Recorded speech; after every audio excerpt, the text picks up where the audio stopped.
Vimos en el video anterior lo que era el conflicto armado interno, la guerra, la violencia, sus orígenes, sus causas, sus desarrollos. Y ahora nos vamos a dos conceptos importantísimos que son transición y la justicia transicional. El primer concepto, la transición. La transición es aquella etapa en donde una sociedad, después de haber sufrido una masiva violación de derechos humanos, fruto, por ejemplo, las dictaduras del Cono Sur, Chile, Argentina, o conflictos armados como el surafricano o el de Irlanda del Norte o los centroamericanos, pues estas sociedades una vez logran cerrar esos conflictos armados, empiezan una etapa de transición de la dictadura a la democracia o de la guerra a la paz. Esas son las transiciones. Vimos transiciones que tuvimos nosotros cuando vimos conflicto armado, como el Frente Nacional fue una transición hacia la paz de las guerras de los partidos políticos, como la Constitución del 91 hace parte de la transición de la guerra a la paz con ciertos grupos guerrilleros en Colombia. Lo importante de la transición es saber que es un proceso largo, que es un proceso complejo y que es un proceso peligroso. Nos decía Antonio Gramsci, el gran filósofo italiano, y lo dijo en su momento advirtiendo la llegada del nazismo. Dijo, los momentos más peligrosos para una sociedad es cuando lo viejo no se ha acabado de ir y lo nuevo no ha empezado a llegar. En ese claro oscuro, nos dice Gramsci, hay que tener mucho cuidado, porque es donde aparecen los monstruos. Pues parafraseando a Gramsci, podemos decir que en Colombia lo viejo no se ha acabado de ir, la guerra no se ha acabado de ir. Miren ustedes, todos los días tenemos víctimas, desplazamientos forzados, homicidios, situaciones que nos indican que la guerra no se ha acabado de ir. Y lo nuevo no ha empezado a llegar. La paz la hemos empezado a construir, pero no ha empezado a llegar. No podemos decir que estamos en paz. Por eso el problema que tienen términos como posconflicto, como si ya hubiéramos superado el conflicto o como si los conflictos se pudieran dejar atrás.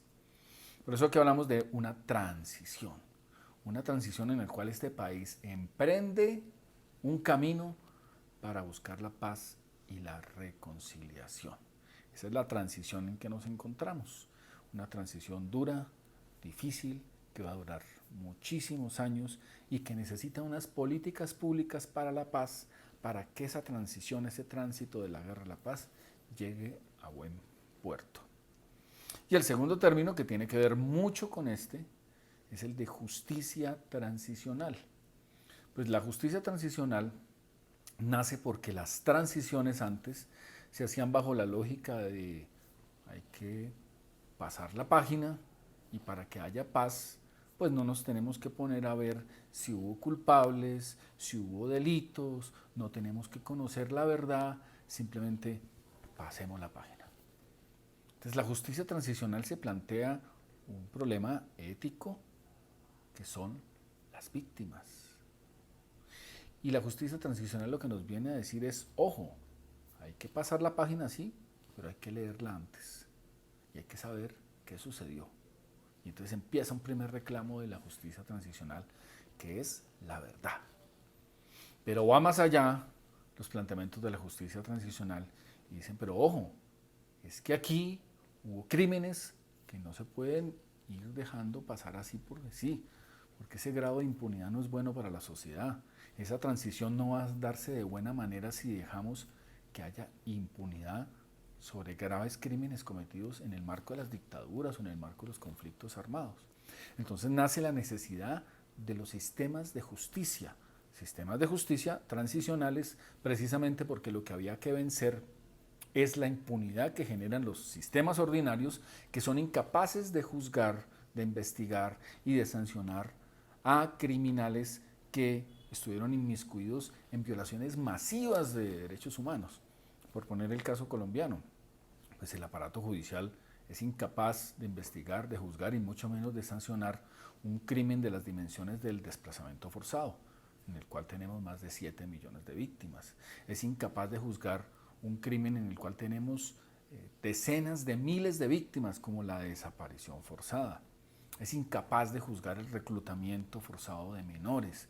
Esa incapacidad que generó la Fiscalía, la justicia ordinaria, pues viene a suplirse a través de un tribunal o de unos tribunales de justicia transicional.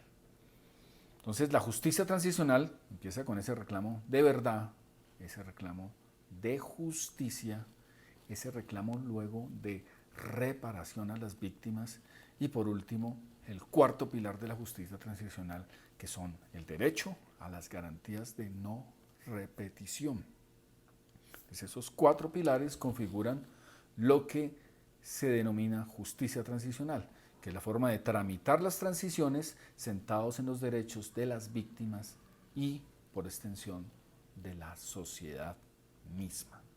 En Colombia ya llevamos 15 años de aplicación de medidas de justicia transicional.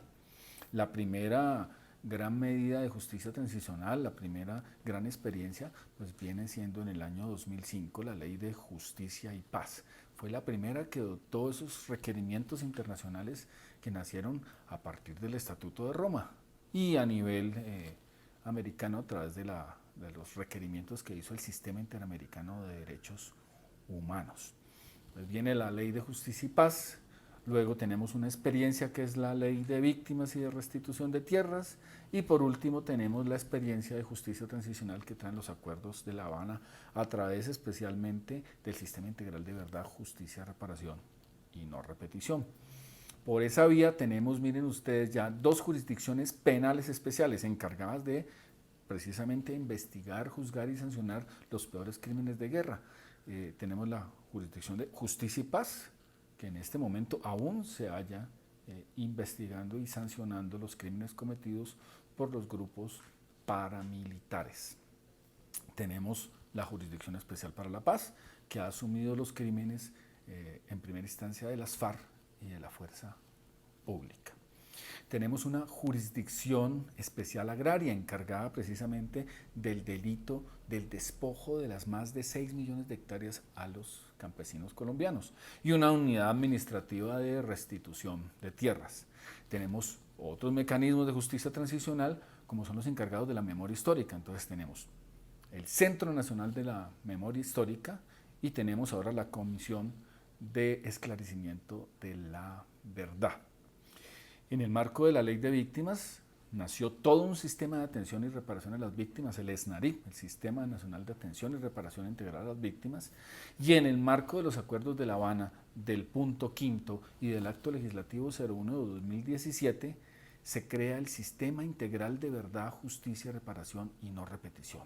Todo este conjunto de leyes, de reformas constitucionales, de políticas públicas, de instrumentos, de nuevas instituciones, conforman el paquete de lo que en Colombia se llama la justicia transicional, en donde, como hemos dicho, se nos cruzan varias transiciones y se nos cruzan varias herramientas de justicia transicional, porque a diferencia de otros países que en un solo proceso, con unas solas medidas, con unas solas instituciones e instrumentos, asumieron la transición, en Colombia tenemos varias transiciones trastocadas, con varios elementos de justicia transicional, con varios instrumentos, con varias instituciones que en este momento, vuelvo e insisto en esto que lo he dicho a lo largo del curso, necesitamos urgentemente coordinar para que no se vulneren especialmente los derechos de las víctimas.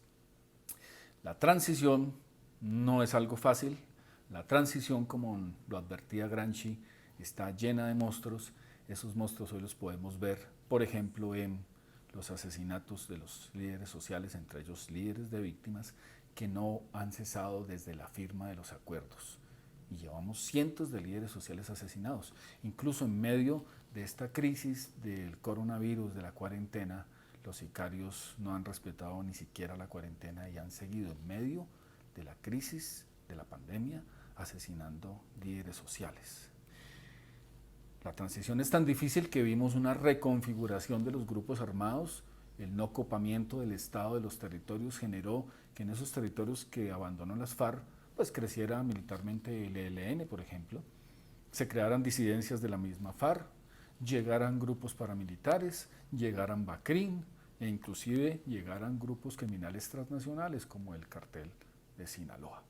Entonces, todo esto nos demuestra que la política de paz es una política integral que implica no solo medidas de seguridad en los territorios, ejército y policía, implica la llegada del Estado a través de carreteras, a través de puestos de salud, a través de escuelas, a través de desarrollo económico. Si todo ese paquete en conjunto no funciona de forma armónica, pues la paz va a quedar coja.